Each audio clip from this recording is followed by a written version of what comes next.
మన తెలుగు జాతి గర్వించదగినటువంటి సంఘ సేవకులు స్వర్గీయ వీరేశలింగం పంతులు గారి యొక్క 107వ వర్ధంతి సందర్భంగా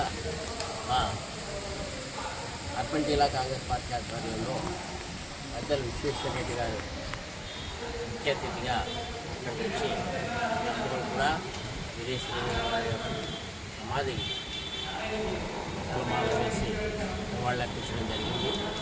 ఈ సందర్భంగా చెప్పేది ఏంటంటే,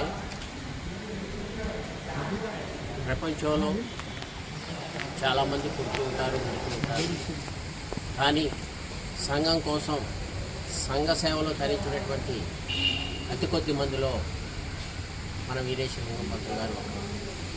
ఆ రోజుల్లో స్త్రీ విద్యను, స్త్రీ పునర్వివాహాన్ని వ్యతిరేకించే మూఢనమ్మకాలు ముమ్మరంగా ఉన్న రోజుల్లో ఈయన స్త్రీలకు విద్య అవసరమని, అలాగే వారికి పునర్వివాహాలు కూడా చేసి తన దైన శైలిలో మహిళలకు అండగా నిలబడి తాను సంపాదించినటువంటి, అంటే ఆయన ఒక ప్రెస్ను కూడా రన్ చేశారు, అలాగే అనేక గ్రంథాలను రాశారు.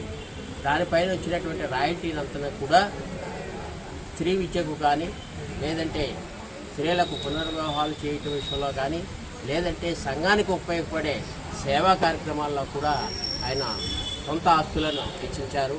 ముఖ్యంగా ఇవాళ వీటి విద్యా సంస్థలు ఈ స్థాయిలో వర్ధిల్లుతున్నాయంటే ఆయన గొప్పతనంగానే చెప్పవచ్చు. ఇవాళ వేలాది కోట్ల రూపాయలు విలువైనటువంటి ఆస్తులు ఇవన్నీ కూడా. నేను ఈ సందర్భంగా చెప్పేది ఏంటంటే, ఈ సంస్థను